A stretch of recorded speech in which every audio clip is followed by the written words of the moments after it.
Whoopsie, my phone ran out of storage, so I had to delete all the videos that are uploaded to make room for this one.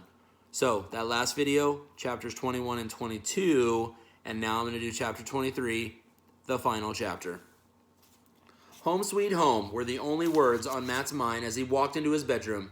He felt the warm, lush carpet between his toes and smiled at the sight of his big, comfortable bed. He reached in his backpack, pulling out the thick green book, Adventures in History. As Matt began to turn the pages, he found himself distracted. His eyes began drifting around the room, finally coming to rest on the silent air conditioner that sat in one of his windows. He walked over to the air conditioner and turned it on full blast. Its soft hum was music to his ears. And what about music? Matt grinned and placed the tape in his tape deck and turned up the volume. Everything sounded and felt so good. Suddenly he remembered his reading lamp. He reached over to the wall and flipped the lamp's switch. When the light came on, Matt whooped with joy. He felt a thrill of excitement as he turned on his clock radio. He even set the alarm to go off. And TV, Matt cried, racing over to his television set. I'm going to watch TV. By the time Mrs. Carlton appeared in the doorway, Matt was sitting on his bed reading after turning on every electrical appliance in the room. What on earth is going on in here? His mother called over the din. Matt looked up from his book and grinned. I was just checking to make sure that everything still works, he told her. Mrs. Carlton shook her head. Come and get yourself some breakfast, she told Matt. And for heaven's sake, take a bath and change your clothes. As she walked away, Matt could hear her mumble under her breath. The way that boy looks after a simple backyard camping trip, you'd think that he was just through a war.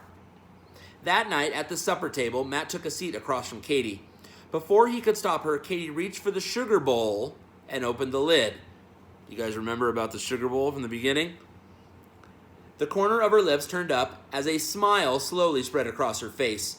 She dipped two of her little fingers into the bowl, touching the sugary green peas that were still there. Katie, stop that right now. Put the sugar bowl down and finish your supper, Mrs. Carlton said on her way to the table. Matt watched as Katie made a face and reluctantly put the lid back on the sugar bowl. Mr. Carlton was anxious to hear all about the campout. So how was your adventure, he asked. Anything exciting to report? Matt shot Katie a look as she was about to reply. We have to keep the club meetings a secret, Matt answered before Katie could say anything. Well, they must have had some excitement, Mrs. Carlton said, shaking her head. Their clothes were in shreds. Where were Tony's parents? Weren't there any grown-ups looking after you? Just the general, Katie said truthfully. The general? Mr. Carlton looked suspicious. Matt groaned and closed his eyes. General George Washington, Katie grinned. He even gave me his socks. Mr. and Mrs. Carlton looked over to Matt, waiting for an explanation.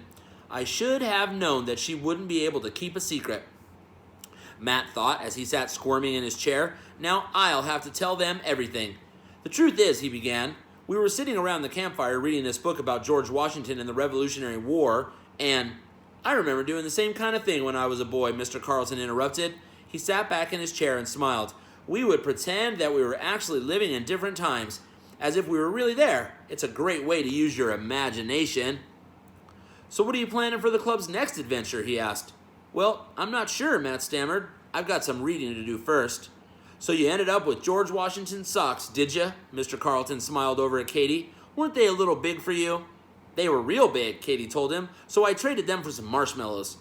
Well, that was a good trade. I probably would have done the same thing. Mr. Carlton looked over to Matt and winked.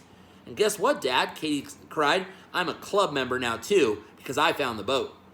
Boat? Mrs. Carlton's eyebrows shot up. Oh, Matt, you didn't go anywhere near the lake, did you? You do realize how dangerous it is to play there without supervision. She turned to her husband. John, I told you they were too young for a camp out. And one of the soldiers, Katie continued, the nice one who saved me from the freezing ice hole, he got killed. But George Washington, he didn't get killed. What a wonderful imagination this child has, Mr. Carlton beamed at Katie. Franny, you worry too much. They were just pretending, like all kids do. Well, maybe you're right, Mrs. Carlton sighed. She looked at Matt and smiled. So which one of you was pretending to be George Washington, she asked. Well, Matt hesitated. Honey, I don't think Matt wants to divulge any more information. Mr. Carlton turned to Matt and whispered, private club business, right, son? Something like that, Matt replied.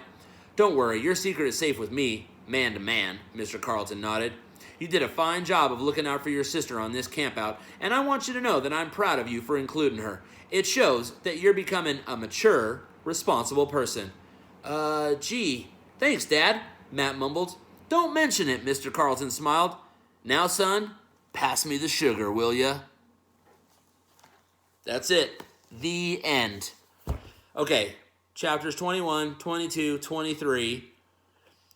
Put them all together. Write one gigantic paragraph. Somebody wanted but so then. Summarize it. And now you can go finish all the questions on those pages.